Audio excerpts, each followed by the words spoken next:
আচ্ছা, সব বাচ্চারাই কি গরুর মাংসের চাইতে মুরগির মাংসটা বেশি পছন্দ করে?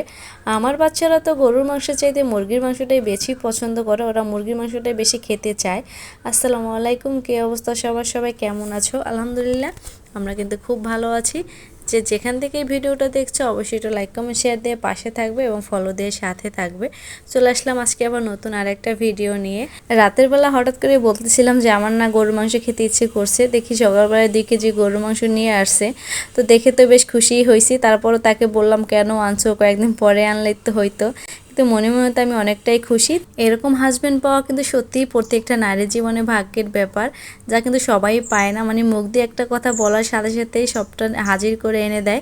আলহামদুলিল্লাহ 2 কেজি গরুর মাংস আমি 4 পোলটা করে নিছি, যাতে 4 দিন খেতে পারি, হাফ কেজি করে। তো আজকে হাফ কেজি রাখছি যে আজকে রান্নাটা করব।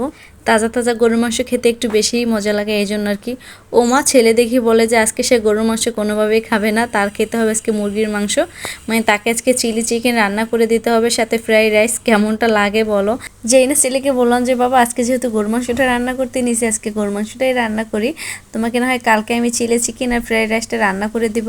ও মা ছেলের সাথে দেখি মেয়েও বলে উঠছে সেও আজকে চিলি চিকেন খাবে, কেমনটা লাগে। ভাবলাম যে দুইজনই যখন বলছে তাহলে রান্নাটা করেই দেই। আর আমার মেয়ে কিন্তু চিলি চিকেন খেতে বেশ ভালোবাসে, ওর এটা খুব পছন্দ। এটা যেদিনকে আমি রান্না করি ওই দিন কিন্তু সে হাত দিয়েই ভাতটা খায় আর খুব মজা করেই খায়, মাশাল্লাহ। ওইটা খেতে বেশ পছন্দ করে। তো যাই হোক, কেয়ার করা দুজনের জন্যই আসলে রান্নাটা করতে চলে আসছি। তো এখানে ছোট ছোট করে আমি মাংসটা কেটে নিছি, আর এই মাংসটা কিন্তু একবার সলিড পিস ছিল, কোনো হাড় ছিল না।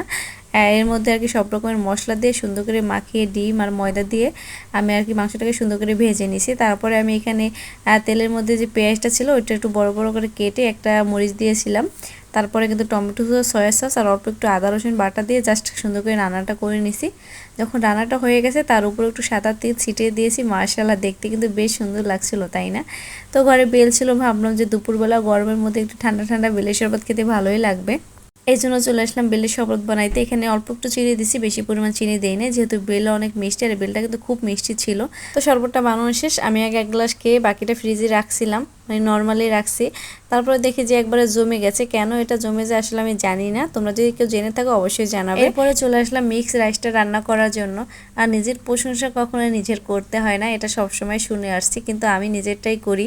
মানে আমার কাছে মনে হয় যে রেস্টুরেন্টে যে মিক্স রাইসটা খাই বা চাইনিজ ভেজিটেবল বলো আর চিলি চিকেন বলো, আমার কাছে মনে হয় যে আমি যেটা রান্না করি সামান্য অল্প কিছু মশলা দিয়ে, অল্প কিছু উপকরণ দিয়ে, এটাই আমার কাছে বেস্ট লাগে। মানে আমি এটা বেশ ভালো রান্না করতে পারি। আমার বাচ্চারাও খুব পছন্দ করে, বা অন্য যারাই খাইছে সবাই আমার এই রান্নাটা বেশ পছন্দ করে। সবাই বলে এটা নাকি রেস্টুরেন্টের চাইতে আর বেশি মজার হয়েছে। যাই হোক, সব কিছু দিয়ে যে মিক্স রাইসটা কিন্তু আমার রান্না করা হয়ে গেছে, মাশাআল্লাহ দেখতেও বেশ সুন্দর লাগছিল কিন্তু।